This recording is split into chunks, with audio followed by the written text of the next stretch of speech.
സുരക്ഷിതമായ വാതിലുകൾക്ക് കരുത്തുറ്റ തീരുമാനം വേണം. നിങ്ങളുടെ വീടിന് ഉയർന്ന ഗുണമേന്മയുള്ള സ്റ്റീൽ വിൻഡോകൾ മിതമായ വിലയിൽ സ്വന്തമാക്കാൻ ഒരു അവസരം.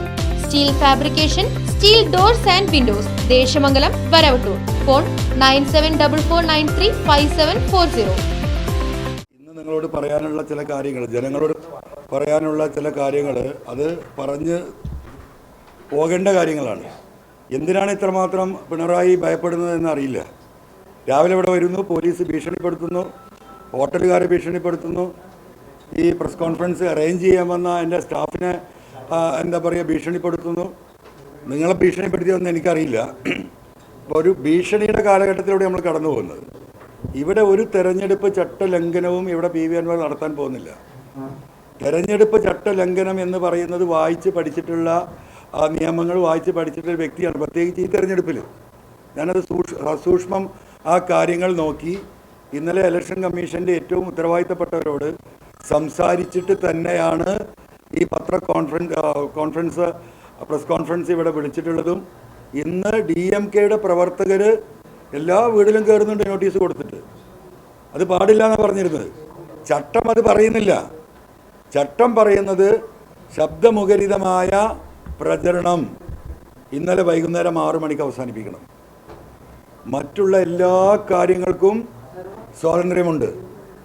മറ്റു ജില്ലകളിൽ നിന്ന് വന്ന മണ്ഡലത്തിൻ്റെ ആളുകൾ പുറത്തു പോകണമെന്നത് അലിഖിത നിയമമാണ്.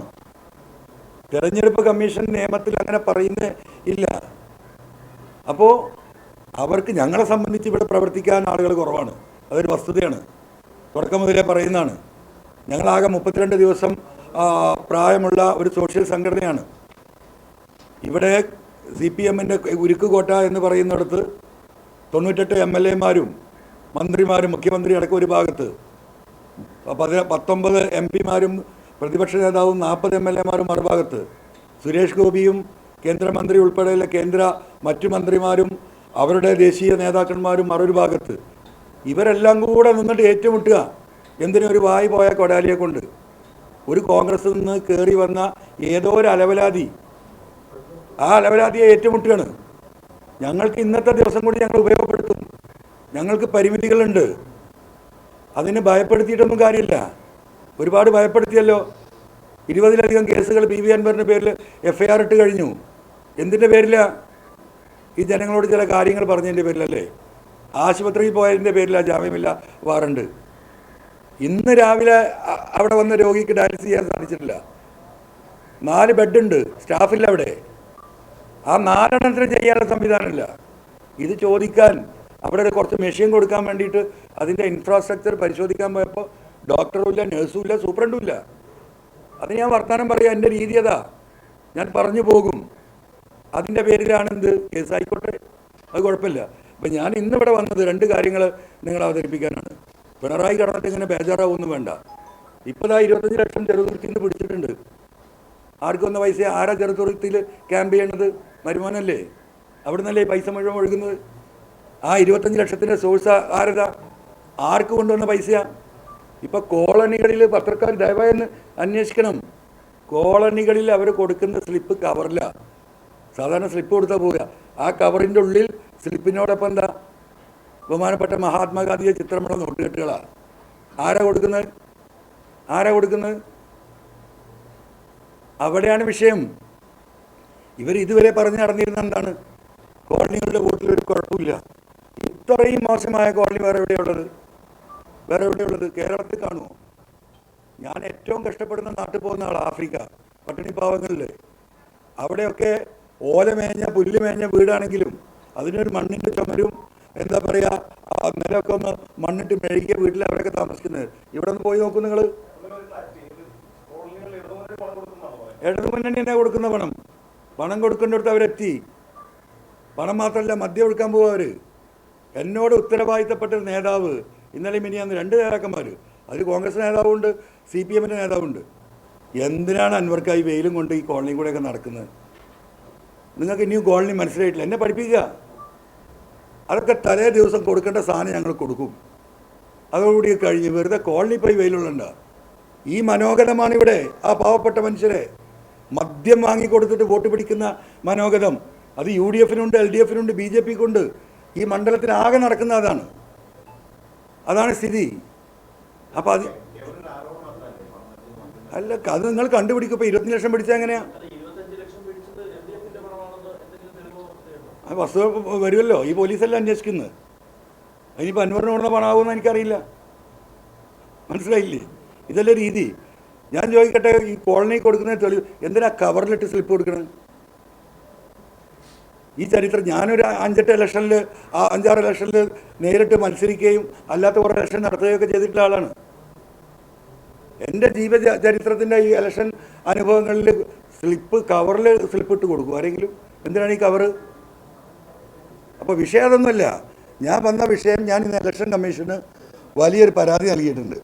ആ പരാതിയുടെ വിഷയങ്ങൾ ഒന്ന് നിങ്ങളുമായിട്ട് പങ്കുവെക്കുക. 2, DMK-യുടെ ഇനിയുള്ള മുന്നോട്ടുള്ള പ്രയാണം പലരും ചോദിക്കുന്നതാണ്. ഇവർ നടത്തിക്കൊണ്ടിരിക്കുന്ന പ്രചരണം ഈ പരിപാടി കഴിഞ്ഞാൽ ഞങ്ങൾ മൂടും തട്ടി പോകുമെന്നാണ്. ഞങ്ങൾ മൂടും തട്ടി പോകാൻ വന്നവരല്ല. ഞങ്ങൾ കേരളത്തിലെ 140 മണ്ഡലങ്ങളിലും ഞങ്ങൾ ഈ പറഞ്ഞിട്ടുള്ള രാഷ്ട്രീയം ജനങ്ങളോടുമായി സംവദിക്കാനും ആ ഒരു രാഷ്ട്രീയ ഉൾത്തിരിവുണ്ടാക്കാനുമുള്ള പരിശ്രമത്തിലാണ്. ഞങ്ങൾ ഈ 23-ാം തീയതി റിസൾട്ട് കഴിഞ്ഞ് ഡിസംബർ ഫസ്റ്റ് വീക്കിൽ നമ്മളൊരു ജാഥ ആരംഭിക്കുന്നുണ്ട്. അത് കാസർഗോഡ് നിന്നാണ് ആരംഭിക്കുന്നത്. അത് മലയോര മേഖലയിലെ മനുഷ്യരുടെ വിഷയങ്ങളുമായി ബന്ധപ്പെട്ട് മാൻ അനിമൽ കോൺഫ്ലിക്റ്റ് വലിയ വിഷയമാണ്. ഞാനൊരു മലയോരത്ത് ജീവിക്കുന്ന ഒരു കർഷകനാണ്. ആന വീട്ടിൽ വന്ന് മനുഷ്യനെ ചവിട്ടിക്കൊല്ലുകയാണ്. സ്കൂളിലേക്ക് രാവിലെ പോകുന്ന കുട്ടികളെ കുത്തി മറിക്കുകയാണ്. ആര്? പന്നി. ഒരു കൃഷി ഉണ്ടാക്കാൻ മനുഷ്യന് മാർഗ്ഗമില്ല. എന്തെങ്കിലും പച്ചക്കറി ഉണ്ടാക്കിയാൽ കുരങ്ങി വാരി പോവുകയാണ്. നെല്ലുണ്ടാക്കിയ മയിൽ കൂട്ടമായി വന്നിട്ട് 1 ഏക്കറൊക്കെ ഒരടിക്ക് തിന്ന് തീർക്കുകയാണ് പാലക്കാടൊക്കെ. ആരും പ്രതികരിക്കാനില്ല. UDF ഇല്ല, LDF ഇല്ല, BJP ഇല്ല. ഇവിടെ സമരം നടത്തിയ കർഷകരോട് പറയും കേന്ദ്രമെന്ന് പറയും. കേന്ദ്രത്തിൽ മന്ത്രി ഇവിടെ വന്നിട്ട് പറയും സ്റ്റേറ്റാണ്. കഴിഞ്ഞ തെരഞ്ഞെടുപ്പിലുണ്ടായില്ലേ, കേന്ദ്രമന്ത്രി വന്നില്ലേ? വയനാട്ടിൽ ഒരു സാധുവിനെ വീട്ടിൻ്റെ മുറ്റത്ത് ആന പിന്നാലെ കൂടി ചവിട്ടി കൈയൊഴിയുക. ഈ വിഷയം ഏറ്റെടുത്തുകൊണ്ട് ഞങ്ങൾ വലിയ ഒരു സമരം ആരംഭിക്കുകയാണ്. 25 ദിവസം നിൽക്കുന്ന വാഹന ജാഥ കാസർഗോഡ് നിന്ന് ഡിസംബർ 2nd വീക്ക് ഞങ്ങൾ ആരംഭിക്കും. അത് ഈ മലയോരത്തെ 64 മണ്ഡലങ്ങളെ തൊട്ടുണർത്തിക്കൊണ്ട് ജനങ്ങളെ ഈ വിഷയത്തിനെതിരെ ഞങ്ങൾ പ്രതികരിച്ച് ജനങ്ങളിൽ നിന്ന് ലക്ഷക്കണക്കിന് ഒപ്പ് വാങ്ങിയിട്ട് കേന്ദ്ര ഗവൺമെൻറ്റിനെയും സംസ്ഥാന ഗവൺമെൻറ്റിനെയും അതോടൊപ്പം സുപ്രീം കോടതിയെയും സമീപിക്കാൻ തന്നെ DMK തീരുമാനിച്ചിരിക്കുകയാണ്. അതിൻ്റെ പൈലറ്റ് പ്രചരണ പരിപാടി ഡിസംബർ ഫസ്റ്റ് വീക്ക് തൃശ്ശൂരിൽ നിന്ന് ഒരു വിഭാഗം വാഹനജാഥയായിട്ട് തിരുവനന്തപുരത്തേക്കും അതേപോലെ മറ്റൊരു വിഭാഗം തൃശ്ശൂരിൽ നിന്ന് കാസർഗോഡത്തേക്കും ഈ 7 ജില്ലകളെ സെപ്പറേറ്റ് ചെയ്തുകൊണ്ട് ഞങ്ങളൊരു മുന്നോടിയായിട്ട് ഒരു പ്രചരണ ജാഥ വരുന്നതിന് മുന്നോടിയായി ആളുകളെ അലർട്ട് ചെയ്യാനുള്ള ഒരു പരിപാടി വളരെ ഭംഗിയായിട്ട് വളരെ സീരിയസ് ആയിട്ട് സംഘടിപ്പിക്കുന്നുണ്ട്.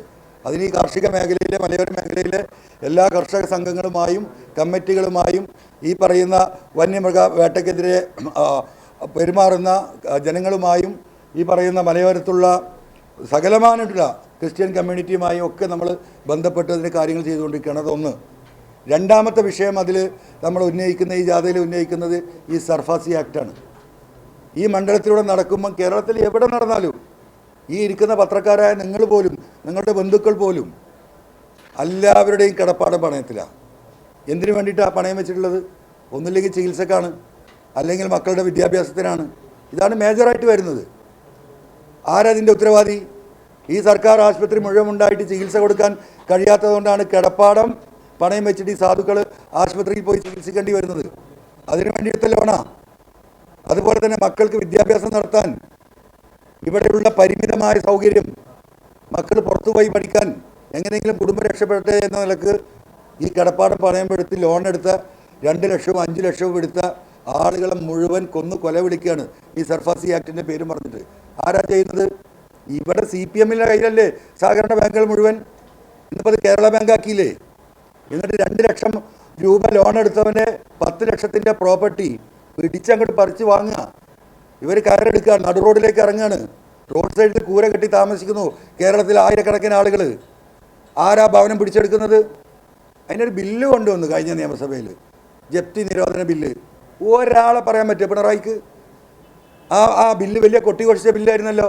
ഒരാളെ ജപ്തി നടപടിയുടെ അതിൻ്റെ പേരിൽ നിർത്തിവെച്ചത്. ആളെ പറ്റിക്കുക. അപ്പം ഞങ്ങളതിൽ ഉന്നയിക്കുന്ന, ആ സമരത്തിൽ ഉന്നയിക്കുന്ന രണ്ടാമത്തെ വിഷയം ഈ സർഫാസി ആക്റ്റാണ്.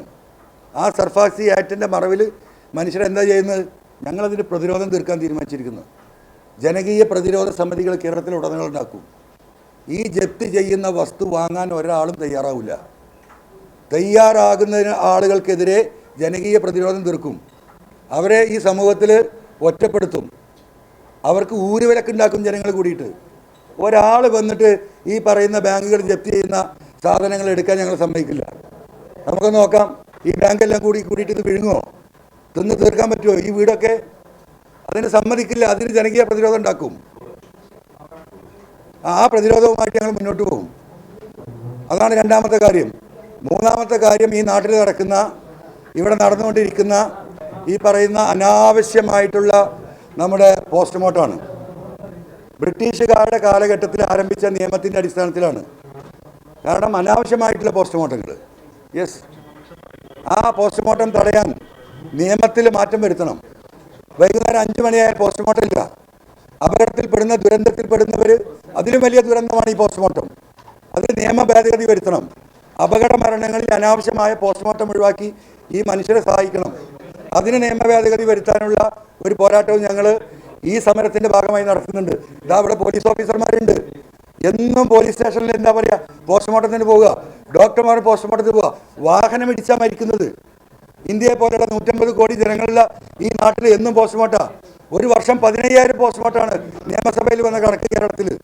ദുരന്തങ്ങൾ ഉണ്ടാക്കുക മനുഷ്യർക്ക്. അതിന് നിയമ ഭേദഗതി വേണം. അതിന് കേന്ദ്രത്തിൽ സമ്മർദ്ദം ചെലുത്തണം. ഈ 3 വിഷയങ്ങൾ ഉന്നയിച്ചുകൊണ്ടാണ് ഞങ്ങൾ സമരമായി മുന്നോട്ട് പോകുന്നത്. എന്താണ് പ്രശ്നം? വയലേഷൻ അല്ലല്ലോ. നിങ്ങൾ ചീഫ് ഓഫീസറോട് നല്ല സംസാരിച്ചാണല്ലോ. ഏത് ആക്ട് പ്രകാരം വയലേഷൻ? ആക്ട് എഴുതൂ. അല്ല, U right it. No.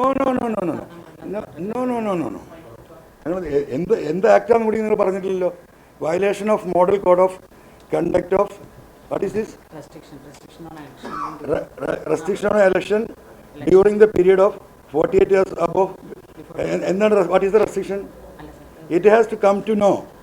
Notice that there has been a violation of model code of conduct from your end. It is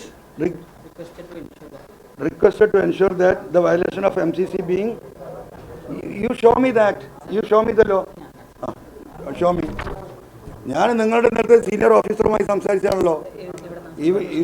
ഈ ഇലക്ഷൻ ആരാ നേരിടുന്നത്? കുഞ്ഞുമാൻ മാറിയിട്ടെന്നാ സംസാരിച്ച്.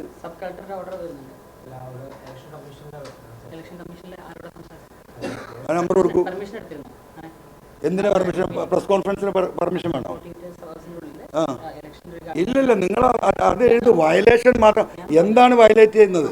ഏത് ആക്ടിന്റെ, ഏത് റൂളിന്റെ അടിസ്ഥാനത്തിലാണ് വയലേറ്റ് ചെയ്യുന്നത്? അല്ലല്ല, അത് ആ ആക്ട് പറയൂ. നിങ്ങൾ കാണിച്ചു തരും. നിങ്ങൾ വെറുതെ വന്നിട്ട് പിണറായി പറഞ്ഞു വിടുന്നതിന് വന്നാൽ നിങ്ങൾ വിവരം അറിയും. ഞങ്ങൾ കോടതിയിൽ പോകും. ഈ നിയമം അതിനെ അനുശാസിക്കുന്നില്ല. നിങ്ങൾ ആരുടെയെങ്കിലും എന്താ പറയുക, പിണയാളുകളായിട്ട് വന്നിട്ട് കാര്യമില്ല. നിങ്ങൾ വരുന്നതിന് മുമ്പ് ആ ആക്ടെങ്കിലും നിങ്ങളൊന്ന് വായിച്ചു നോക്കണം. അല്ല, നിങ്ങൾ ഇലക്ഷൻ തന്നെ എല്ലാവർക്കും ഉള്ളതല്ലേ? അത് എന്തിൻ്റെ അടിസ്ഥാനത്തിലാണ് നിങ്ങൾ വന്ന് അതൊന്ന് വായിക്കൂ. പത്രക്കാരൊന്ന് കേൾക്കട്ടെ. പ്രസ് കോൺഫറൻസ് നടത്താൻ പാടില്ല 40 years ബിഫോർ ആ കോൺസ്റ്റിറ്റ്യുവൻസിയിൽ നിന്നൊന്ന് വായിക്കൂ. അതുണ്ടെങ്കിൽ ഇപ്പം എണീക്കും ഞാൻ. നമുക്ക് പത്രസമ്മേളനം ചെറുതുരുത്തി പാലത്തിൻ്റെ അപ്പുറം നടത്താം. പാലത്തിനപ്പുറത്തേക്ക് ദയവായിട്ട് നിങ്ങളൊന്ന് വന്നാൽ മതി. കോൺസ്റ്റിറ്റ്യുവൻസിൻ്റെ പുറത്തു പോലെ അത് വായിക്കുക. നിങ്ങൾ ഇത് പറഞ്ഞിട്ടേ പോകുന്നുള്ളൂ. അങ്ങനെയുണ്ട്. എന്തിനാ പിണറായി ഭയപ്പെടുന്നത് ഈ വാലില്ലാ കോടാലിയെ? അത് ശരി. അല്ല, എനിക്ക് ഫോണൊന്നും വേണ്ട, നിങ്ങളത് കാണിച്ചാൽ മതി. ഇവിടെ വന്ന ഓഫീസർമാർ, ഈ കേരളത്തിലെ 3.5 കോടി ജനങ്ങളെ പ്രതിനിധീകരിക്കുന്ന പത്രക്കാരെ അവിടെ ഇരിക്കുന്നത്. ആ ജനങ്ങൾക്ക് അത് അറിയണം. ആ ആക്ട് കാണിക്കും. മോഡ് ഓഫ് കോഡ് വായിച്ചു തരൂ. എന്താണ് വായിക്കൂ? അല്ല, നിങ്ങളത് ഫുള്ളായിട്ട് വായിക്കുക. പിന്നെ എവിടെയും വക്കും മൂലം വായിച്ചിട്ട് കാര്യമില്ല. അല്ല, നിങ്ങളത് വായിക്കൂ. എനിക്കത് ബോധ്യപ്പെടണ്ടേ? ഞാൻ നിർത്താം. നിയമവിരുദ്ധമാണെങ്കിൽ ഈ സെക്കൻഡിൽ നിർത്തും. എന്താണ് what is the election matters? ഞാനൊന്ന് ചോദിക്കട്ടെ. നിങ്ങളിത് നടക്കുന്നുണ്ടല്ലോ ഇലക്ഷൻ കമ്മീഷൻ, ആ കാര്യം പറയാൻ അവിടെ വന്നത്. നോ. ഇവിടെ 40 ലക്ഷം രൂപയാണ്. പത്രക്കാർ കേൾക്കുക, ഇതാണ് മെയിനായിട്ട് ഞാൻ വന്ന കാര്യം. ഒരു സ്ഥാനാർത്ഥിക്ക് ചെലവഴിക്കാൻ 40 ലക്ഷം രൂപയാണ്. ഇവിടെ ചെലവഴിച്ചിരിക്കുന്നത് 34,98,00,000 രൂപയാണ് ഈ 3 മുന്നണികൾ കൂടി ഇവിടെ ചെലവഴിച്ചിട്ടുള്ളത്. ഏറ്റവും വലിയ ഇലക്ഷൻ വയലേഷൻ നടത്തിയ ആളുകളെ നോക്കാൻ ഒഴിവില്ലാത്തവനാണ് പോകുന്നത്. മനസ്സിലായില്ലേ? ഏറ്റവും വലിയ ഇലക്ഷൻ അഴിമതി നടത്തിയത് 34,98,00,000 രൂപ ഇവിടെ ചെലവഴിച്ചിട്ടുണ്ട് ഈ 3 മുന്നണികളും. ഞാനൊന്ന് വായിച്ചു തരാം നിങ്ങൾക്ക്.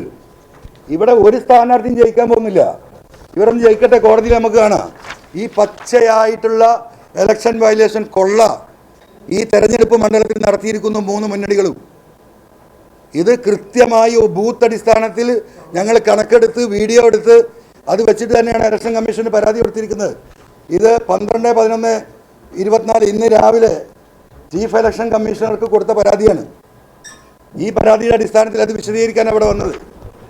ഓരോ മണ്ഡലത്തിലും ഒരു ചിലവ്, ഓരോ പഞ്ചായത്തിലും ചിലവാക്കിയ കണക്കുകൾ ഓരോ മുന്നണികളും. അപ്പം ഇത് കാണാൻ ഇവിടെ ഇലക്ഷൻ കമ്മീഷൻ കഴിവില്ല. ഇവിടെ office expense, poster, wall, notice, flex board, big hoarding, flag, balloon, T shirt, vehicles, human resources, panchayat level mass rally, last day campaign expense, star campaigner expenses, additional cost for the drivers. 33 മെമ്പർമാർ ഇവിടെ ഇപ്പോൾ LDFന് മൊത്തം ഉള്ളത് 99 ആളുകളാണ്. അതായത് 97 പറയുന്ന MLA മാർ, 3 രാജ്യസഭാ MP മാരും. അതിനെ ഞങ്ങൾ 3ആയി ഡിവൈഡ് ചെയ്തു. 1/3 ഇവിടെ നിൽക്കുന്നു, 1/3 പാലക്കാട് വർക്ക് ചെയ്യുന്നു, 1/3 വയനാട്ടിൽ വർക്ക് ചെയ്യുന്നു.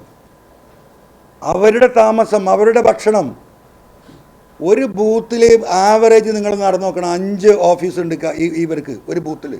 എല്ലാ അങ്ങാടിയിലും ബൂത്ത് കമ്മിറ്റിയാണ്. ഒരു ബൂത്തിന് ആവറേജ് 50,000 രൂപ അവർ ചിലവാക്കിയിട്ടുണ്ട്. 50 ബൂത്ത് ഈ പറയുന്ന 50,000 രൂപ വെച്ച് 177 ബൂത്തിൽ ഇവിടെ ചിലവാക്കിയ പൈസ എത്രയായിരുന്നു നിങ്ങൾക്ക്? നിങ്ങൾക്ക് ഇപ്പം ഇറങ്ങിയാൽ കാണാം. ഒരു ബൂത്ത് പരിശോധിച്ചാൽ മതി. 88,50,000 രൂപ. വെറും 50,000 രൂപ ഒരു ബൂത്തിൻ്റെ ചിലവ്. ഓഫീസ്, റെൻറ്റ്, ഇലക്ട്രിസിറ്റി, ഓരോ വലിയ ഹോർഡിങ്, അതിൻ്റെ ലൈറ്റിങ്, സോഫ, കസേര, 50,000 രൂപ ആവറേജ് ചിലവാക്കിയിട്ടുണ്ട്. അത് വെച്ച് കണക്ക് കൂട്ടിയാൽ 88,50,000 രൂപയുടെ ചിലവാക്കിയിട്ടുണ്ട്. എന്തിൽ? ബൂത്തിന് വേണ്ടി മാത്രം. പോസ്റ്റേഴ്സ് വിശദമായി പറയുന്നുണ്ട്. പോസ്റ്റേഴ്സിന് മാത്രം 88 ലക്ഷം രൂപ ചിലവാക്കിയിട്ടുണ്ട്. ചുമരെഴുത്ത് നിങ്ങളൊന്ന് പരിശോധിച്ച് നോക്കൂ. ആവറേജ് ഒരു ബൂത്തിൽ 20 ചുമരെഴുത്തുണ്ട്. 10,000 രൂപയാണ് ആവറേജ് ചാർജ് ചെയ്യുന്നത്. 2 ലക്ഷം രൂപ ഒരു ബൂത്തിൽ ചുമരെഴുതാൻ ചിലവാക്കിയിട്ടുണ്ട്. അങ്ങനത്തെ 177 ബൂത്ത്. പൈസ എത്ര വേണമെന്നറിയോ? 35,40,000.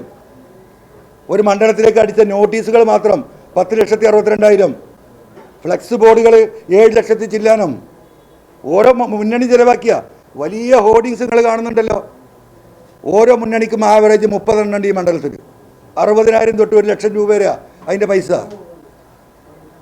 അങ്ങനെ അങ്ങോട്ട് വരുന്നു. മന്ത്രിമാരെ താമസം, ഈ 33 മന്ത്രിമാർക്ക് ഇവിടെ താമസിക്കാൻ ആവറേജ് നമ്മളെടുക്കും 6,000 രൂപയാണ് ഒരു റൂമിന് വരുന്നത്. പിന്നെ അതിൻ്റെ കൂടെ അവരുടെ ഡ്രൈവർ, അറ്റ്ലീസ്റ്റ് മറ്റൊരു സഹായി, അവർക്ക് 2,500 രൂപ. അങ്ങനെ 33 ആളുകൾക്ക് ഈ 2 വിഭാഗത്തിനുമായിട്ട് 18 ദിവസത്തെ ചെലവ്. കോടികളാണ്. എന്തിനു വേണ്ടിയിട്ടാണ്? ഓരോരുത്തരും ദേശീയ നേതാക്കന്മാർ ഇവരെല്ലാം കൂടെ ഇവിടെ വന്ന് കൂടിയിരിക്കുകയാണ്. ഈ ചെലവഴിച്ച പൈസ ഈ കേരളത്തിലെ ജനങ്ങൾ, പ്രത്യേകിച്ച് ഈ ചേലക്കരയിലെ പാവങ്ങൾ ഇത് മനസ്സിലാക്കണം. 34,98,000 രൂപ ഇലക്ഷൻ കമ്മീഷന് കൊടുത്ത പരാതി അവർ പരിശോധിക്കാൻ തെളിവടക്കാണ് കൊടുത്തിരിക്കുന്നത്. ഈ 35 കോടി ഉണ്ടെങ്കിൽ ഞങ്ങളുണ്ടാക്കുന്ന 1000 വീട് വരെ ഉണ്ടാക്കി കൊടുക്കുക. അത് തടുക്കാൻ കമ്മീഷന് പരാതി കൊടുത്തു. ഇവിടെ വന്നിരുന്നല്ലോ. ഇപ്പം എന്തേ കമ്മീഷൻ പോയത്? എന്താ പോയത്? ഓലപ്പാമ്പ് കാണിച്ച് പേടിപ്പിക്കേ. ഈ പറയുന്ന ഈ 35 കോടി എന്തിനാണ്? ഈ പ്രദീപനെ ഇവിടെ അറിയാത്തവരാരെങ്കിലും ഉണ്ടോ? ഈ പറയുക രമ്യ ഇവിടെ അറിയാത്തവരാരെങ്കിലും ഉണ്ടോ? ഈ നാട്ടുകാരനായ ബാലകൃഷ്ണനെ BJP സ്ഥാനത്ത് അറിയാത്തവനാരുണ്ടോ? പിന്നെ എന്തിനാണ് ഈ പ്രചരണം? ഈ കോടികൾ മുടക്കിയത്? ഞങ്ങൾ കുറേ വീട്, ഇപ്പോൾ 15 വീടിൻ്റെ പണി ഞങ്ങൾ നടത്തുന്നുണ്ട്. ഒരു വാതിൽ കട്ടില്ല. ഈ പറയുന്നവർ, ജനകീയ മുഖമുള്ളവർ, ജനങ്ങളെ സേവിക്കാൻ നടക്കുന്നവർ ഇല്ലല്ലോ, തന്നിട്ടില്ലല്ലോ. ഒരു വാതിൽ കട്ടൽ വാങ്ങി തന്നവർ എന്താ? അവർ തടുക്കാൻ നടക്കുക. ഒന്നും കൊടുക്കൂല. പട്ടിണി പാവങ്ങൾ ആഫ്രിക്കയിലും പുറകിൽ. അങ്ങനെ ദാരിദ്ര്യത്തിൻ്റെ അങ്ങേ തലയിൽ കൊണ്ടുപോയി നിർത്തുക.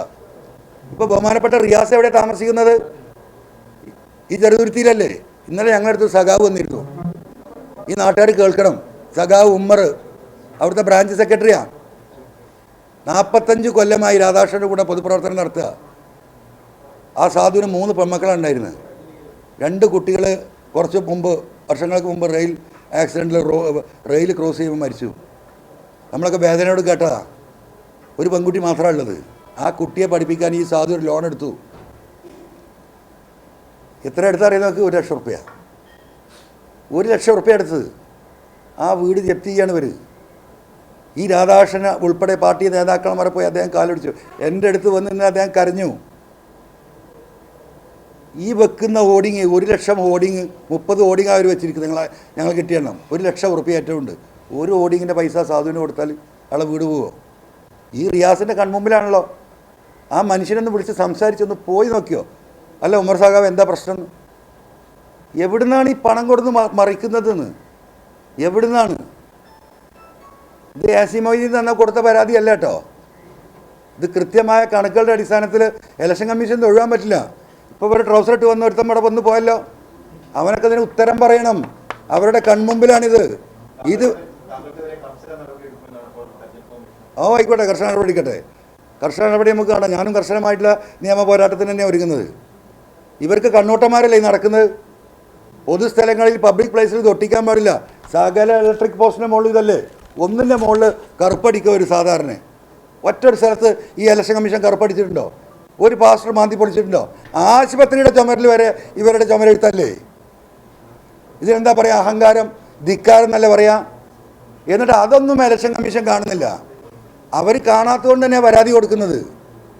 ഇപ്പം ഇവിടെ ഒരു പത്രസമ്മേളനം നടത്തി ഇത് പറയുന്നവർ അറിഞ്ഞു അല്ലേ? അതാണ് വിഷയം. അപ്പം ഈ ജനങ്ങളാകെ മാറിയിരിക്കുകയാണ്. ഞങ്ങളുടെ പ്രവർത്തനമായിട്ട് മുന്നോട്ട് പോകും. ഞങ്ങൾ 20-ാം തീയതി ഈ നിയോജക മണ്ഡലത്തിലെ റിസൾട്ടിനൊന്നും ഞങ്ങൾ കാത്തു നിൽക്കുന്നില്ല. ഇവിടുത്തെ മുഴുവൻ സന്നദ്ധ സംഘടനകളെയും ഞങ്ങൾ വിളിച്ചിട്ടുണ്ട്. അവരുടെ വലിയൊരു യോഗം ചേരുന്നുണ്ട്. ഈ പെയിൻ ആൻഡ് പാലിയേറ്റീവ് സംവിധാനങ്ങൾ എങ്ങനെയാണ് ഇവിടെ വർക്കൗട്ട് ചെയ്യാൻ നോക്കുക. ഈ വീടുകൾ ഞങ്ങൾക്ക് കിട്ടിയ ആപ്ലിക്കേഷൻ പരിശോധിക്കേണ്ടതുണ്ട്. അവരെ ഞങ്ങൾ ഉപയോഗപ്പെടുത്തും. റോഡുകൾ നിങ്ങൾക്കറിയാം. നിങ്ങൾ പോയി നിങ്ങളെ വണ്ടിയുടെ അബ്ബൊടിയാത്ത ആരെങ്കിലും ഉണ്ട് ഇവിടെ?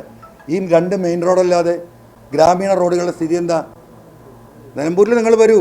തൊഴിലുറപ്പ് പദ്ധതി പരമാവധി ഉപയോഗപ്പെടുത്തണം. മെറ്റീരിയൽസ് 40% വരെ വാങ്ങാം. ഈ തൊഴിലാളികൾ ഉപയോഗിച്ചിട്ട് റോഡ് കോൺക്രീറ്റ് ചെയ്യണമെന്നുള്ളൂ. 1000-ഓളം റോഡ് നിലമ്പൂരിൽ 8 കൊല്ലത്തിനിടയ്ക്ക് ഞങ്ങൾ ഈ തൊഴിലുറപ്പ് പദ്ധതിയിലെ ഫണ്ട് വെച്ചിട്ട് ഞങ്ങളിത് ഉപയോഗപ്പെടുത്തിയിട്ടുണ്ട്. ഒരു റോഡ് കോൺക്രീറ്റ് ചെയ്തിട്ടുണ്ടോ? ഈ പാവപ്പെട്ട ഈ തൊഴിലുറപ്പ് സഹോദരിമാർക്ക് എന്താ പണി? കണ്ടവൻ്റെ പറമ്പ് പോയി കളച്ചു കൊടുക്കുക ഇവർ പറയുന്നത്. ഇവിടെ റബ്ബർ എസ്റ്റേറ്റിലും പറമ്പിലും വിടുകയാണ്. അതിലൊരു പ്രൊവിഷൻ ഉണ്ട്. അതിൽ നിവൃത്തിയില്ലേ അങ്ങനെ ചെയ്യാം. അപ്പോൾ ഇവിടുത്തെ സകല മലയാളിമാരെയും തോട്ടത്തിൽ ഈ പാവപ്പെട്ട സഹോദരിമാരെ തൊഴിലുറപ്പ് പദ്ധതിക്ക് വിടുക. ഒരു റോഡും ഉണ്ടാക്കില്ല. എന്താ പറയുക, ഒരു തോട് പോലും ജനങ്ങൾക്ക് ഉപകാരപ്പെടുന്ന കെട്ടാൻ ആ ജോലിക്ക് അവരെ വിടില്ല. ഇതാണോ കമ്മ്യൂണിസം? ഇത് എവിടുത്തെ കമ്മ്യൂണിസമാണ്? ഒരു 5 പൈസ കേന്ദ്ര ഫണ്ട് ഒരു പൈസ ഉപയോഗിച്ചിട്ടില്ല. ഈ SC ST കോളനികൾക്ക് എത്ര കോടി രൂപ ഞങ്ങളൊക്കെ ഉപയോഗിച്ചത് നിലമ്പൂർ? നിങ്ങൾ വന്ന് നോക്കൂ. ഇവിടെ ഒരു പൈസ അല്ല. എന്തായിട്ടില്ലാത്ത ആ കേന്ദ്രത്തിൻ്റെ ഫണ്ട് കിട്ടിയ പോലെ BJP ആവും പേടിയാണ്. അപ്പം ഈ പട്ടിണി പരിവട്ടം എങ്ങനെ നിർത്തണം? PV അബ്ദുൾ വഹാബ് MP നിലമ്പൂരിൽ ലീഗിൻ്റെ MP ആണെന്ന് നിങ്ങൾക്കറിയാലോ. ഞാൻ എൻ്റെ രാഷ്ട്രീയ കാലഘട്ടത്തിൽ കഴിഞ്ഞ വർഷം 8 വർഷം പോരാടിയതാണ് കോൺഗ്രസ് ലീഗുമായിട്ട്. പക്ഷേ നിങ്ങളത് വന്ന് നോക്കൂ. ഞങ്ങളവിടെ നെക്സസാ. എന്തിനറിയോ? ആ നാടിൻ്റെ ഡെവലപ്മെൻറ്റിന് ഞാനും PV അബ്ദുൾ വഹാബ് നെക്സസാ. നന്മക്ക് വേണ്ടിയിട്ട് പരിപൂർണ്ണ പിന്തുണയല്ലേ അദ്ദേഹത്തിന് കൊടുക്കാറ്. എത്ര കോടി രൂപയുടെ പ്രൊജക്റ്റ് കേന്ദ്രത്തിൽ നിന്ന് അദ്ദേഹം മണ്ഡലത്തിൽ കൊണ്ടുവന്നു? 25. അപ്പോൾ 5 പോയി. പിടിച്ചപ്പോൾ 25 പോട്ടെ, അതങ്ങനെ പോകും. ഈ കൊള്ളക്കാരായ പോലീസുകാരല്ലേ സ്വർണ്ണ ബിസ്ക്കറ്റിനെ അടിച്ച് പോകണമെങ്കിൽ 25-ന് 5 വലിക്കാൻ ടക്കിച്ച് വലിക്കൂലേ? അപ്പോൾ അത് വിഷയാക്കണ്ട, അത് വലിയും. അപ്പോൾ ഞാൻ പറഞ്ഞു വന്നത് PV അബ്ദുൾ വഹാബ് MP അതേ ലീഗിൻ്റെ നേതാവാണല്ലോ. ഞങ്ങൾ നല്ല ഫൈറ്റാണ് രാഷ്ട്രീയമായിട്ട്. കാല് കുത്താൻ ഇടം കൊടുക്കാതെ ഞാൻ പോരാടിയിട്ടുണ്ട്. പക്ഷേ അവിടെ നടക്കുന്ന ഡെവലപ്മെൻറ്റിൽ ഞങ്ങൾ ഒന്നാണ്. അദ്ദേഹത്തിനെ കൊണ്ട് എന്തൊക്കെ ചെയ്യിക്കാൻ പറ്റുമോ അതിനൊക്കെ ഞങ്ങൾ സഹകരിച്ചിട്ടുണ്ട്. ഇപ്പോഴും ചെയ്യുന്നുണ്ട്. ഇവിടെയോ ഒരാളെയും കൊണ്ട് അടുപ്പിക്കില്ല. ഒരു കേന്ദ്ര ഫണ്ടും കൊടുക്കില്ല. എന്നാൽ ഇവർ കൊടുക്കുമോ? അവരും കൊടുക്കില്ല. അപ്പം കേന്ദ്ര സർക്കാരിൻ്റെ നിരവധി അനവധി സൗകര്യങ്ങളുണ്ട്, അത് ഉപയോഗപ്പെടുത്തില്ല ഈ പേരും പറഞ്ഞിട്ട്. ഇപ്പോൾ ഈ ജൻധൻ അക്കൗണ്ടുകൾ 500 രൂപ ഇപ്പോൾ കൊറോണ സമയത്ത് അവിടെ കൊറോണ പിടിച്ച അപേക്ഷ കൊടുത്ത മുഴുവൻ ആളുകൾക്കും 3 തവണ ഈ 500 വെച്ച് ഞങ്ങൾ വാങ്ങിച്ചു കൊടുത്തു. കേന്ദ്ര ഗവൺമെൻറ് തരുന്ന എന്താ വാങ്ങിയ കുഴപ്പം? നമ്മുടെ നികുതിയല്ലേ, GSTൻ്റെ പകുതി പോവല്ലേ, കിട്ടാവുന്നതിൻ്റെ പരമാവധി വാങ്ങണ്ടേ? BJP നമ്മൾ എതിർക്കുന്നത് അവരുടെ വർഗീയതയാണ്, അതിനെ ശക്തമായി മരിക്കണവരെ എതിർക്കും. പക്ഷേ അവർ ചെയ്യുന്ന നല്ല കാര്യങ്ങളെ സപ്പോർട്ട് ചെയ്യണ്ടേ, ജനങ്ങളെ സഹായിക്കുന്നത്? ഇവിടെ അവരുടെ ഒരു അക്കൗണ്ട് പോലും ഇല്ല. പിന്നെ മറ്റൊരു ലോണുണ്ട്, എന്താണ് മുദ്രാ ലോണ്. ആ മുദ്രാ ലോണ് വഴിയിട്ട് എന്താ പറയുക, പ്രത്യേകിച്ച് സ്ത്രീകൾക്ക് തൊഴിൽ ചെയ്യാനുള്ള ഒരുപാട് സംവിധാനങ്ങൾ ലോൺ കൊടുക്കുന്നുണ്ട്. ഒരു പൈസ ഗ്യാരണ്ടി വേണ്ട, കൊളാറ്ററൽ വേണ്ട. എത്രയോ ആളുകൾക്ക് സ്ത്രീകൾക്കടെ വാങ്ങിക്കൊടുത്തു. കേരളയൊക്കെ നിങ്ങളൊന്ന് പോയി നോക്കണം. ഞാൻ ആ മണ്ഡലത്തിൽ മാത്രമല്ല, Nilambur PV Anvar MLA office നിലമ്പൂർക്കാർക്ക് മാത്രമല്ല, ആ മണ്ഡലത്തിലെ സകലമാന മണ്ഡലത്തിൽ നിന്ന് ആളുകൾ വരാറുണ്ട്. അവരെ നമ്മൾ സഹായിക്കാറുണ്ട്, അതിന് സിസ്റ്റമുണ്ട് അവിടെ. അപ്പോൾ ഒരു പണിയില്ലാതെ നടക്കുന്ന സഹോദരിമാർ വരുമ്പോൾ നമ്മൾ അവരെ പ്രൊമോട്ട് ചെയ്യും. നിങ്ങളൊരു 10 മെഷീൻ വാങ്ങ്, ഒരു മുദ്രാ ലോൺ കൊടുക്ക്. അവർ വാങ്ങി 35% സബ്സിഡിയാണ്. 10 ലക്ഷം വെച്ച് പലർക്കും വാങ്ങിച്ചു കൊടുത്തു.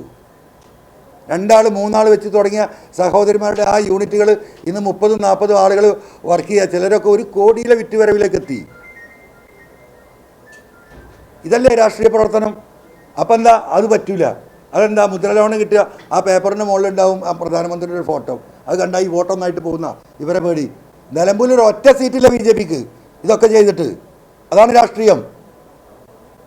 7 പഞ്ചായത്ത് ഒരു മുനിസിപ്പാലിറ്റീൻ്റെ ആയിട്ട് ഒരു മുനിസിപ്പാലിറ്റിയിൽ 2 വോട്ട് ജയിച്ച ഒരു സീറ്റുള്ളൂ. ഞങ്ങൾക്ക് ആ പേടിയില്ല. ഞങ്ങൾ കേന്ദ്രത്തിൽ നിന്ന് കിട്ടുന്ന സകലമാന സാധനങ്ങൾ നമ്മൾ വാങ്ങിച്ചു കൊടുക്കും. ഇനി അതിന് ശ്രമിച്ചുകൊണ്ടിരിക്കുകയാണ്.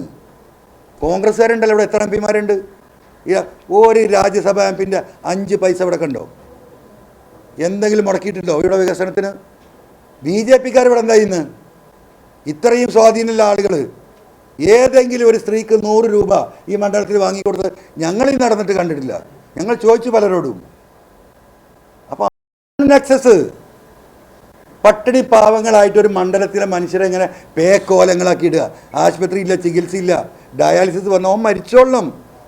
ആശുപത്രിയിൽ നിന്ന് ക്യാൻസർ പിടിച്ച് മടക്കിയാൽ അവിടെ വീട്ടിൽ കിടന്ന് മലമൂത്ര വിസർജനം ചെയ്ത് അവിടെ കിടന്ന് മരിക്കാൻ വിധിക്കപ്പെട്ട മനുഷ്യർ ഈ ലോകത്ത് ഈ ചേലക്കരയല്ലാതെ എവിടെ ഉണ്ടാവുക? എൻ്റെ സുഹൃത്ത് രാധാകൃഷ്ണൻ 10 ആളെ വിളിച്ച ഇവിടെ ഒരു പൈനാൻ പാലിയേറ്റീവ് സ്റ്റാർട്ട് ചെയ്യില്ലേ? ഒരു ആംബുലൻസ് കൊടുക്കുന്ന പറഞ്ഞാൽ കൊടുക്കൂലേ?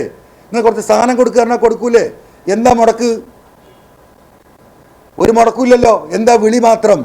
ഒന്ന് സഹായിക്കും മനുഷ്യന്മാരെന്ന് പറയാൻ. എന്താ ഇവർ തയ്യാറാവാത്തത്?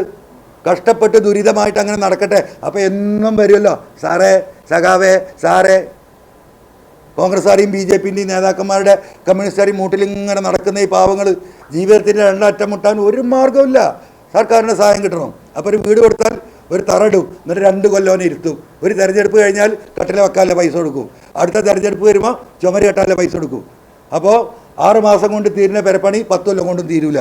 അതിനിടയിൽ 2-3 ഇലക്ഷൻ വരും. അപ്പോൾ അടുത്ത സ്റ്റെപ്പ് കിട്ടുമല്ലോ, അതിന് സാധുക്കൾ ഇങ്ങനെ കാത്തിക്കും. ഇത് എന്ത് രാഷ്ട്രീയമാണ്? ഇതാണോ രാഷ്ട്രീയം? ഇതിലിവരെ ഒന്നല്ലേ ഒരു സമരം നടത്തിയവർ, ഈ പറയുന്ന UDF-ഉം ഈ പറയുന്ന BJP-യും ഈ പറയുന്ന മനുഷ്യർക്ക് വീട് കൊടുത്ത് വീട് പൊളിപ്പിച്ച് പൈസ കൊടുക്കാതെ പെരുവഴിയിലാക്കിയിട്ട് ഒരു സമരം നടത്തിയോ? എന്തായി? രാധാട്ടനെ കണ്ടാൽ ഓല കാര്യം നടക്കും. അപ്പോൾ രാധാട്ടനെതിരെ എന്തെങ്കിലും പറഞ്ഞാൽ ആ നേതാക്കന്മാർക്ക് പിന്നെ എങ്ങനെയാണ് രാധാട്ടനെ ഫേസ് ചെയ്യുക? ഇതല്ലേ രാഷ്ട്രീയം? അത് തന്നെയാണ് പൊളിറ്റിക്കൽ നെക്സസ്. അപ്പോൾ ഞങ്ങളിത് പറഞ്ഞുകൊണ്ടേയിരിക്കും. പറയാൻ തന്നെ തീരുമാനം. അതിനെ ഭയപ്പെടുത്തിയിട്ടും പേടിപ്പിച്ചിട്ടും ജയിലിലടിച്ചിട്ടൊന്നും കാര്യമില്ല. ഞങ്ങൾ കേരളത്തിൽ ഉടനീളം യാത്ര ചെയ്ത് ജനങ്ങളോട് സംസാരിക്കും. അതിന് ദൈവം ഞങ്ങൾക്ക് തന്നൊരു ചാൻസാണ് ഈ പറയുന്ന ചേലക്കര. ഈ തെരഞ്ഞെടുപ്പ് കൂടി ഇല്ലെങ്കിൽ ഈ സാധുക്കളെക്കുറിച്ച് ആരറിയാനാ? ഒരു ഉപതെരഞ്ഞെടുപ്പ് വന്നില്ലെങ്കിൽ ഈ നാടിൻ്റെ അവസ്ഥ നിങ്ങൾക്ക് ചിന്തിക്കാൻ പറ്റുമോ പത്രക്കാർക്ക്? ഇങ്ങനെയൊരു നാട് കേരളത്തിലുണ്ടെന്ന്. അപ്പോൾ അതുകൊണ്ട് തന്നെ സുധീർ അടിച്ചു കയറി മുന്നോട്ട് പോവുകയാണ്. എല്ലാ പാർട്ടിയിൽ നിന്നും ജനമുണ്ടല്ലോ ഇവിടെ. ആ ജനത്തിനെ മറന്നു ഇവർ. ഈ പൊളിറ്റിക്കൽ നെക്സസ് അവരാണ് ഒന്നിച്ച് വോട്ട് ചെയ്യുന്നത്. ആ വിജയം നമുക്കുണ്ടാകും. അതുകൊണ്ട് എനിക്ക് പ്രിയപ്പെട്ട ജനങ്ങളോട് പറയാൻ ഒരൊറ്റ ചാൻസ് 1.5 വർഷമാണ്. 1.5 വർഷത്തേക്കാണ് ഞങ്ങൾ ഈ കാണപ്പെട്ട ഈ പദ്ധതികൾ നടപ്പാക്കാൻ ഞങ്ങൾക്ക് രാഷ്ട്രീയ ബലം വേണം. ഇവിടെ പഞ്ചായത്ത് ഉണ്ടാക്കി കൊടുക്കുന്ന വീടിന് പെർമിറ്റ് കിട്ടണം. ആ പെർമിറ്റിന് കംപ്ലീഷൻ സർട്ടിഫിക്കറ്റ് കിട്ടണം. പിന്നെ നമ്പർ കിട്ടണം. പിന്നെ ഇലക്ട്രിസിറ്റി കിട്ടണം, റവന്യൂ ടാക്സ് കിട്ടണം. ഇതൊക്കെ തരാനുള്ളിടത്ത് എല്ലായിടത്തും ആരാണ്? ഇവർ തന്നെയാണ്. ഇപ്പോഴേ തടവ് തുടങ്ങി. അപ്പോൾ ഒരാളെങ്കിലും, ഒരു ജനപ്രതിനിധിയെങ്കിലും ഈ കാര്യവുമായി ഓടി നടക്കാൻ ഈ നാട്ടിലുണ്ടാവണം. അത് ബഹുമാനപ്പെട്ട ജനങ്ങളത് മനസ്സിലാക്കുന്ന ഞാൻ കരുതുന്നത്. അതുകൊണ്ട് പ്രിയപ്പെട്ട പത്രക്കാരെ, ജനങ്ങളെ, ഒരു പത്രസമ്മേളനം നടത്തിയിട്ട് 2 വാക്ക് പോലും പറയാൻ കഴിയാത്ത വിധം ഇവരിങ്ങനെ ഭയപ്പെട്ടിട്ടുണ്ടെങ്കിൽ സുധീർ 25,000 വോട്ടിൻ്റെ ഭൂരിപക്ഷത്തിൽ ജയിക്കുന്നതിന് ഞങ്ങൾക്ക് ഉറപ്പാണ്. ഞങ്ങൾ മിനിയാന്ന് വരെ 2,000 വോട്ടിന് പിറകിലായിരുന്നു. ഇന്നലത്തെ സർവേ റിപ്പോർട്ട് ഞങ്ങൾ ക്രോസ് ചെയ്തു 5,000. ഇന്ന് ജനതും കാണുകയാണല്ലോ. നമുക്ക് നോക്കാം. ജനം ഇവിടെ തീരുമാനിക്കും. ജനം എന്ന് പറഞ്ഞൊരു സംഗതിയുണ്ട്. അതിനെ ബഹുമാനിക്കാതെ അതിനങ്ങോട്ട് മുറിച്ച് കടത്ത് പോകാൻ നടത്തുന്ന ഈ നെക്സസിൻ്റെ ശ്രമം ജനങ്ങൾ പൊളിക്കും. അതുകൊണ്ട് ഈ പ്രതിസന്ധിയിലും പോലീസ് കേസെടുക്കുന്നൊരു സാഹചര്യം വന്നിട്ട് പോലും ഈ വിഷയത്തിൽ ഈ പത്രസമ്മേളനത്തിൽ വന്ന പത്രപ്രതിനിധികളെ, ആ റിസ്ക് എടുത്ത് വന്ന നിങ്ങളെ DMK-ക്ക് വേണ്ടിയും വ്യക്തിപരമായിട്ടും ഞാൻ അഭിനന്ദിക്കുകയാണ്. അവർ കടലാസ് കാണിച്ചു തരാൻ പറഞ്ഞില്ലേ? ഞാൻ സ്പെസിഫിക് ആയിട്ട് ഇത് ചോദിച്ച് ഇലക്ഷൻ കമ്മീഷനുമായി ബന്ധപ്പെട്ട് നമ്മുടെ എറണാകുളത്ത് ഹൈക്കോടതിയിലെ സീനിയർ ലോയേഴ്സുമായി ബന്ധപ്പെട്ട് അതിൻ്റെ എല്ലാ കാര്യങ്ങളും പഠിച്ചിട്ടാണ് വന്നത്. പിണറായി വിജയൻ ഉപദേശം കൊടുക്കുന്നവർ ആരാ എനിക്കറിയില്ല. മനസ്സിലായില്ലേ? അതെനിക്കറിയില്ല. അവിടെ ഉപദേശം എന്താ കീഴ്വഴക്കം എന്ന് പറയുന്ന സംഗതി ആരുണ്ടാക്കിയ? എല്ലാത്തിൻ്റെയും ബേസ് നിയമമാണ്. കീഴ്വഴക്കം നാട്ടുകാരുണ്ടാക്കുന്ന കീഴ്വഴക്കത്തിൽ നടക്കുക നമ്മൾ. അത് ഓരോ സമയത്ത് ഓരോ സൗകര്യത്തിനനുസരിച്ച് കീഴ്വഴക്കം ഉണ്ടാക്കും രാഷ്ട്രീയക്കാർ കൂടിയിട്ട്. ഞാൻ ആ രാഷ്ട്രീയക്കാരൊപ്പമല്ല. ഇവിടുത്തെ നിയമത്തിനനുസരിച്ച് പ്രവർത്തിക്കാനാണ് നടക്കുന്നത്. ആ നിയമത്തിനെതിരാണെങ്കിൽ പറയട്ടെ. കീഴ്വഴക്കം എന്താ? ഈ തെരഞ്ഞെടുപ്പ് ഈ അങ്ങാടിയിൽ മുഴുവൻ ഈ പോസ്റ്ററും ബോർഡും വെച്ചിട്ട് എന്താ കീഴ്വഴക്കമുള്ള ഇവർ കാണാത്തത്? നിലമ്പൂർ ഞാനൊക്കെ മത്സരിക്കുമ്പോൾ ഇത് എടുത്തു ഒപ്പിക്കാറില്ല സ്ഥിരമായിട്ട്. ഈ നാട് മുഴുവൻ ചുമര് മുഴുവൻ ഒട്ടിച്ചിട്ട് പബ്ലിക് പ്ലേസിൽ കറുത്ത ടാറടിക്കും. ശുക്കൂറിന് അറിയാലോ. ഒരു സ്ഥലത്ത് അടിച്ചിട്ടുണ്ടോ?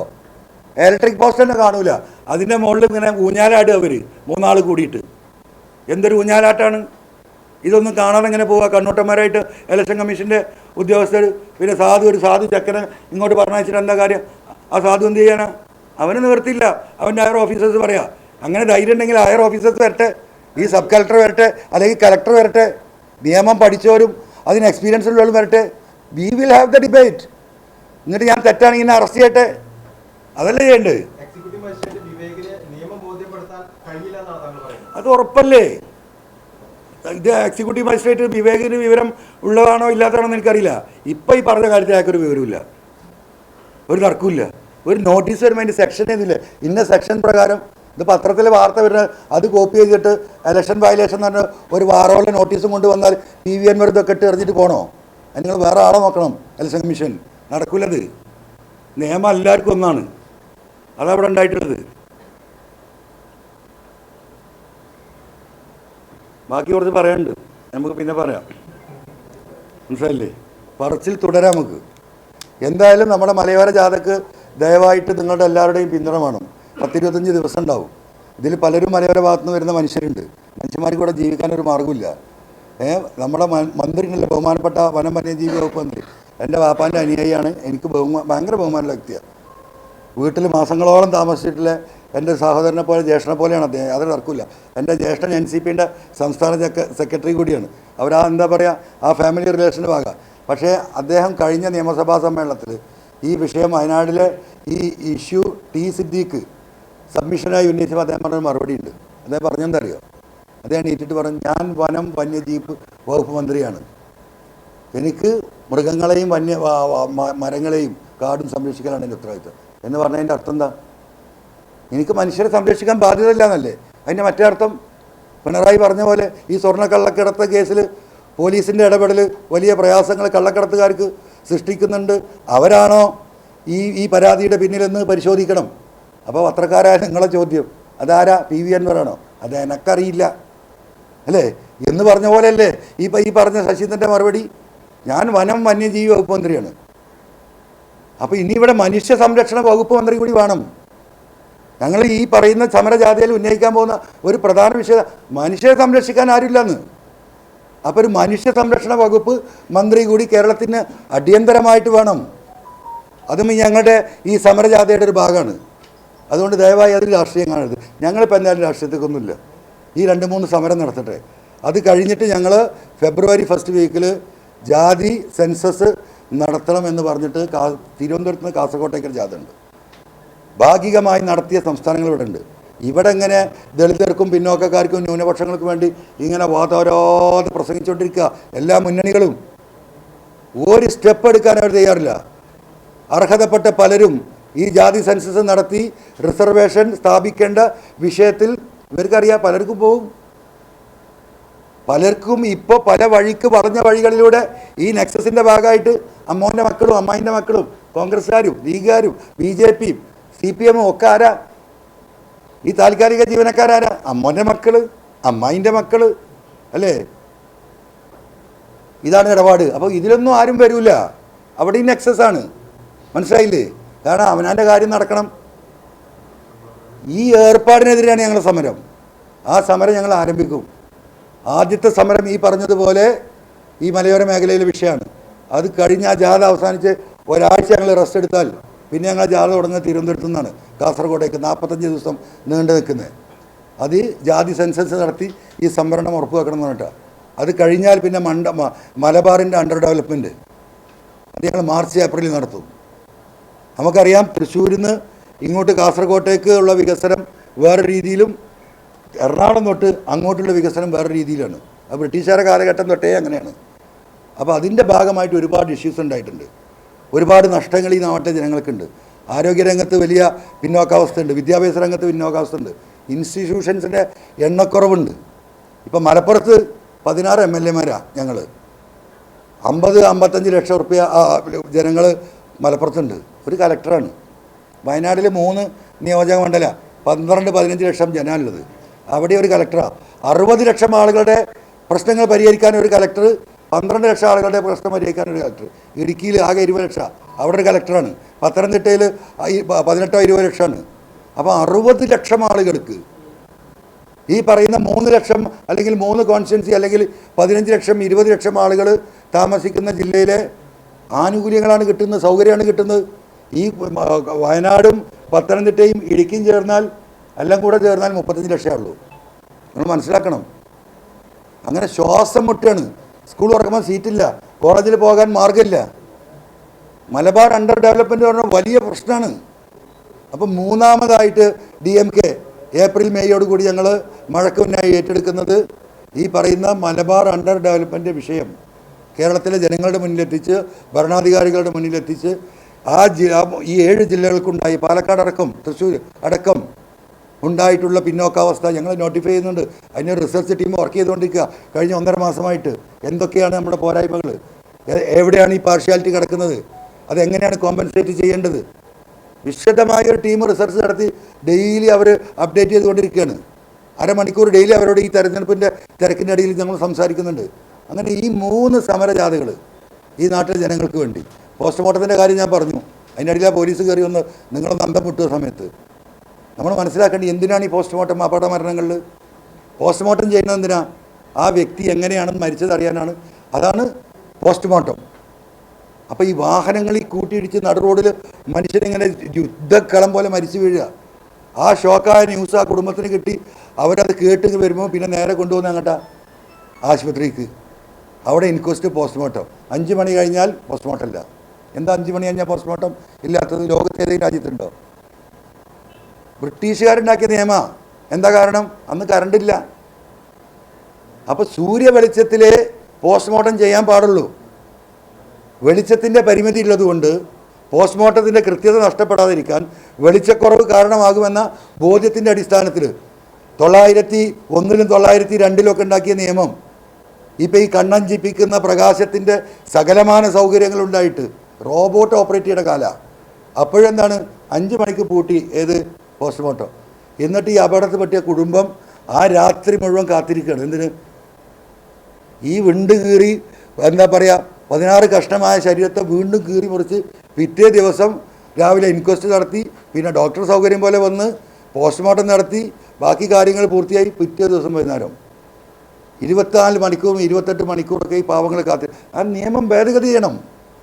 അത് രാജ്യത്തിൻ്റെ പാർലമെൻറ്റിന് സാധിക്കുന്നതാണ്. ലോകത്തെ രാജ്യത്ത് ഇങ്ങനെ നിയമമല്ല. ഏത് പാതിരാത്രിക്ക് പോസ്റ്റ്മോർട്ടം നടക്കും ആവശ്യമാണെങ്കിൽ.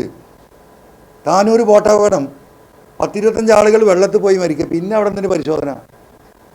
എന്ത് പരിശോധനയാണത്? ആ വെള്ളം കുടിച്ച് ബോട്ടമർന്ന് ആ മനുഷ്യർ മരിച്ചല്ലേ? ഇപ്പോൾ ഒരുത്തം വിഷം കുടിച്ച് മരിച്ചു, അല്ലെങ്കിൽ ഒറ്റയ്ക്ക് എവിടെയും പോയി മരിച്ചു, നമുക്കില്ല ഇങ്ങനെ മരിച്ചതെന്ന് അറിയില്ല. മനുഷ്യരുടെ കൺമുമ്പിൽ ഈ ക്യാമറ കണ്ണുകൾക്ക് മുന്നിൽ ഇങ്ങനെ മരിച്ചു വീഴുന്ന മനുഷ്യരെ വീണ്ടും കീറി മുറിക്കുന്നു. ഇതെന്ത് നീതി? ഈ ജനപ്രതിനിധികളൊക്കെ ഇപ്പോഴും കിടന്നുറങ്ങല്ലേ? ആരെങ്കിലും ചോദിക്കുന്നുണ്ടോ? അപ്പോൾ ഈ 3 വിഷയങ്ങൾ, മലയോര വിഷയം, ഈ പറയുന്ന സർഫാസി വിഷയം, ഈ പോസ്റ്റ്മോർട്ടം വിഷയം, ഈ 3 വിഷയമാണ് ഈ മലയോര ജാഥയിൽ ഞങ്ങൾ മെയിനായിട്ട് ആളുകളെ ശ്രദ്ധയിൽപ്പെടുത്തി ലക്ഷക്കണക്കിന് ആളുകളുടെ ഒപ്പ് ശേഖരിച്ച് ഗവർണർക്കും മുഖ്യമന്ത്രിക്കും കേന്ദ്ര പ്രൈം മിനിസ്റ്റർക്കും നമ്മൾ ഈ വിഷയം ശ്രദ്ധ കേന്ദ്രീകരിപ്പിക്കാൻ നിൽക്കുകയാണ്. അതുപോലെ ഈ സമരത്തെ നമ്മൾ ഈ പറയുന്ന വെസ്റ്റേൺ ഗഡ്സിലെ മറ്റു സംസ്ഥാനങ്ങൾ 10-11 സംസ്ഥാനമുണ്ട്, അവിടെയൊക്കെ ഈ വലിയ പ്രശ്നങ്ങളുണ്ട്. അവിടെയൊക്കെ അവിടുത്തെ മുഖ്യമന്ത്രിമാരെ പോയി കണ്ട് ഒരു കോർഡിനേഷൻ ഉണ്ടാക്കാനുള്ള ഒരു ശ്രമം ഞങ്ങൾ നടത്തും. എന്തിന്? കേന്ദ്ര ഗവൺമെൻറ്റിൽ സമ്മർദ്ദം ചെലുത്താൻ ഈ പശ്ചിമഘട്ടത്തിലുള്ള സംസ്ഥാനങ്ങൾ. അങ്ങനെ അണ്ണാരക്കണ്ണനും തന്നാലായത്. We will try. ഒന്നും ട്രൈ ചെയ്തായിരിക്കുന്നു.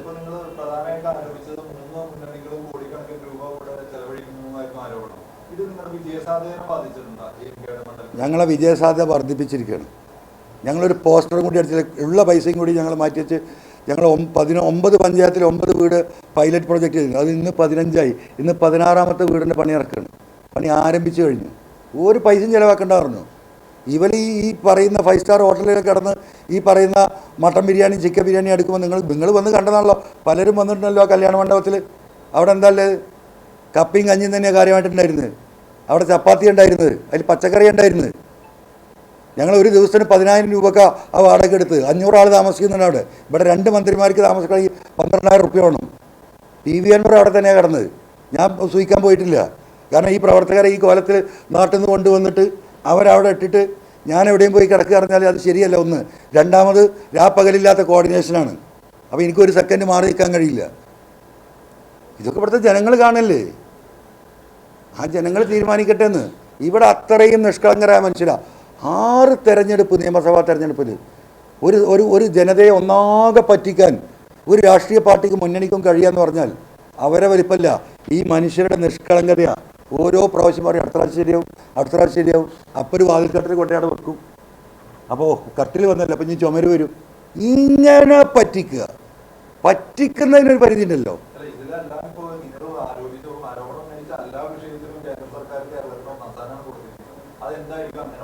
അല്ല, അത് കൊടുത്തുകൊണ്ടേയിരിക്കും. എല്ലാ പോലീസിനും 1-ാം സ്ഥാനമല്ലേ അല്ലേ? ആ സാധനം ഇപ്പോൾ 25 ലക്ഷം പിടിച്ച് പെട്ടെന്ന് 5 ലക്ഷം കാണാതായത്. അല്ല, അതെനിക്കറിയില്ല. അപ്പോൾ കേട്ടോ, ഞാൻ ആദ്യം കണ്ട 25 ലക്ഷമാണ്, പെട്ടെന്ന് 20 ലക്ഷമായി. പോലീസുമായി ബന്ധപ്പെട്ട വിഷയത്തിൽ ഞാൻ പഠിച്ചത് മനസ്സിലാക്കിയ വലിയൊരു വിഭാഗം, പൂർണ്ണമായിട്ട് ഒരിക്കലും പറയുന്നില്ല കേട്ടോ, സോറി, ചെറിയൊരു വിഭാഗം, വലിയ വിഭാഗം വളരെ സത്യസന്ധരായ പോലീസുണ്ട്. അല്ലെങ്കിൽ നാടുണ്ടോ? വലുത് കുട്ടിച്ചോറാക്കൂലേ? അതിൽ കള്ളന്മാരുണ്ട്, ഉറപ്പല്ലേ? 200 ചില്ലാനും കള്ളന്മാർ ഇവിടുന്ന് സസ്പെൻഡ് ചെയ്ത് പോയിട്ടുണ്ട്. പച്ചയായി എന്താ പറയുക, നിയമലംഘനം നടത്തിയവർ. അതും കേരളത്തിൽ തന്നെയല്ലേ? അപ്പോൾ ആ വിഷയങ്ങളൊക്കെ ഈ നാട്ടിലെ ജനങ്ങൾ ചർച്ച ചെയ്യട്ടെ. പത്രക്കാരെ നിങ്ങളിതൊക്കെ കാണുന്നുണ്ടോ? നിങ്ങൾക്കും പറയാമല്ലോ. അച്ചാർ വാങ്ങാൻ 70 രൂപയ്ക്ക് കണ്ണ് കാണാത്ത ഒരുത്തൻ MP സാറേ ഒരു അച്ചാർ വാങ്ങിൻ്റെ സഹായിക്കും, നിനക്ക് വേണമെങ്കിൽ സെൽഫി എടുത്തോ എന്ന് പറയുന്ന MP മാർ ഇവിടെ വീണ്ടും നിയമസഭയിൽ മത്സരിക്കുകയാണ്. അതാണ് നാട് അല്ലേ? അവരെ പറ്റി ഇങ്ങനെ ആ അനൗൺസ്മെൻറ്റ് വണ്ടിയിൽ നിന്ന് വിളിച്ച് പറയുന്നിട്ട് നമ്മളെ ഹൃദയം പൊട്ടിപ്പോവും. സ്നേഹത്തിൻ്റെ മൂർത്തീഭാവം, കാരുണ്യത്തിൻ്റെ അലകടൽ. ഒരു അച്ചാറേ കണ്ണ് കാണാത്തൊരു സാധു ഒരു മറ കെട്ടിയൊരു കച്ചവടം നടത്തുന്നിടന്ന് ഒന്ന് സഹായിക്കുമെന്ന് ചോദിക്കുമ്പോൾ നിനക്ക് വേണമെങ്കിൽ സെൽഫി എടുത്തോ എന്ന് പറയുന്ന സംസ്കാരമാണ് ഈ പറയുന്ന നേതാക്കന്മാർക്കുള്ളത്. അത് ജനം തീരുമാനിക്കട്ടെ എന്ന്.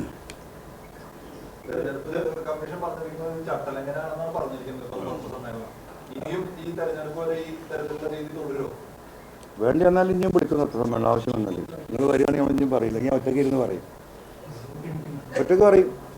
എന്താ നിങ്ങളിപ്പോൾ എല്ലാം സഹകരിച്ചിട്ടുണ്ടല്ലോ.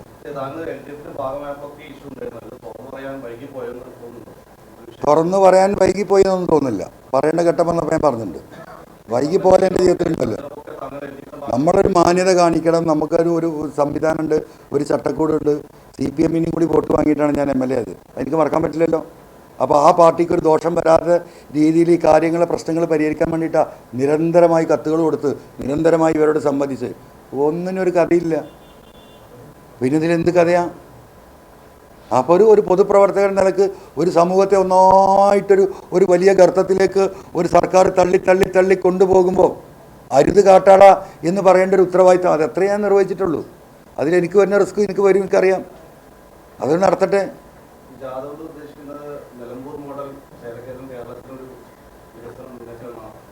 അല്ല, ജാഥ വികസനവുമായി ബന്ധപ്പെട്ടില്ല, മനുഷ്യരുടെ നിത്യജീവിതവുമായി ബന്ധപ്പെട്ട ഈ നിയമങ്ങളുണ്ടാക്കിയ പ്രതിസന്ധികൾ, ഉദ്യോഗസ്ഥന്മാരുടെ എന്താ പറയുക അലംഭാവം, അവിടെ ഇടപെടാതെ ഗവൺമെൻറ്റിൻ്റെ ഈ പറയുന്ന പോലെ ഈ ഇടപെടാത്ത കൈ കഴുകുന്ന സ്വഭാവം, അതിനെതിരെയാണ് ഈ 3 വിഷയം. ഒന്ന് മാൻ ആനിമൽ കോൺഫ്ലിക്റ്റാണ്, 2 സർഫാസി ആക്റ്റാണ്, 3-മത്തത് ഈ പറയുന്ന നമ്മുടെ അനാവശ്യമായിട്ടുള്ള പോസ്റ്റ്മോർട്ടവുമായി ബന്ധപ്പെട്ട നിയമത്തിൻ്റെ തിരുത്തലാണ്. അതെല്ലാം 2 ഗവൺമെൻറ്റിനും ബാധകമാണത്.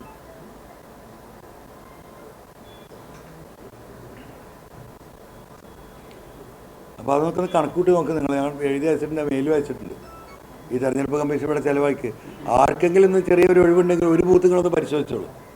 ഒരു ബൂത്ത് പരിശോധിച്ചാൽ മതി. എന്നിട്ട് ഇൻറ്റു 177 അടിച്ചാൽ മതി. ഞാനീ പറഞ്ഞതിൽ വല്ല വസ്തുത ഉണ്ടോയെന്ന് നമുക്ക് മനസ്സിലാവും. കൊള്ളയടിക്കുക, മനുഷ്യനങ്ങനെ എന്താ പറയുക, പണത്തിൻ്റെ ഒരു എന്താ പറയുക ഫൈനാൻഷ്യൽ ടെററിസം നടത്തിയിട്ട് ആളുകളെ വോട്ട് സ്വാധീനിക്കാൻ ശ്രമിക്കുക. ഇതൊരു ഫൈനാൻഷ്യൽ ടെററിസം അല്ലേ യഥാർത്ഥത്തിൽ? കണ്ണഞ്ചിപ്പിക്കാൻ അതാണ് നടക്കുന്നത്. പൂർണ്ണമായിട്ടും ഇലക്ഷൻ വയലേഷനാണ്, ഇലക്ഷൻ അഴിമതിയാണ്. ഒരാൾ വൈകുന്നേരം രക്ഷപ്പെടാനും പോകുന്നില്ല. അത് സുപ്രീം കോടതി വരെ ഫൈറ്റ് ചെയ്യണമെങ്കിൽ നിങ്ങൾ ഫൈറ്റ് ചെയ്യും. ഇതൊരു മാതൃകയാണ്. ഈ കോലത്തിൽ ഇനി പണം ചെലവഴിച്ചിട്ട് ദൂർത്തടിക്കാനുള്ള സാഹചര്യം ഉണ്ടാക്കി കൊടുക്കരുത്. അത് ഇവിടെ ആർക്കും എന്തെങ്കിലും കിട്ടുകയാണെങ്കിൽ തിരക്കില്ല. ഇത് മുഴുവൻ തമിഴ്നാട്ടിൽ നിന്നും ശിവകാശിയിൽ നിന്നും ആന്ധ്രയിൽ നിന്നൊക്കെ പ്രിൻ്റ് വന്ന സാധനങ്ങളാണ്. ആകെ കുറച്ച് ചുമരെഴുത്തുകാർക്ക് അയറ്റങ്ങൾക്ക് സാധുക്കൾക്ക് കുറച്ച് പൈസ കിട്ടി.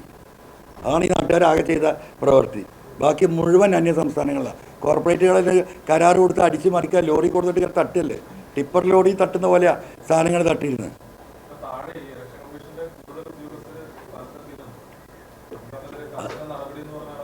ഓ ആയിക്കോട്ടെ, നടപടി എടുക്കട്ടെ. ഞാൻ എല്ലാ നടപടിയും സ്വീകരിക്കാൻ തയ്യാറായിട്ട് നടക്കപ്പെടുന്ന പ്രശ്നം. No issues. തിരുവല്ലാമലയിലാണ് എവിടത്തേക്കാളും വിലക്കുറവ്. Divan cot, mixie, induction cooker, gas stove, കട്ടിൽ, കുക്കർ, കോർണർ സെറ്റി തുടങ്ങിയവ ഇനി കുറഞ്ഞ വിലയിൽ അൻസിയയിൽ നിന്നും പർച്ചേസ് ചെയ്യാം. തേക്കിന്റെ ഐറ്റംസിന് പ്രത്യേക വിലക്കുറവ്. അൻസിയ ഹോം അപ്ലയൻസസ്, റോയൽ പാർന്ന് പിൻവശം, തിരുവല്ലാമല. 9048052480.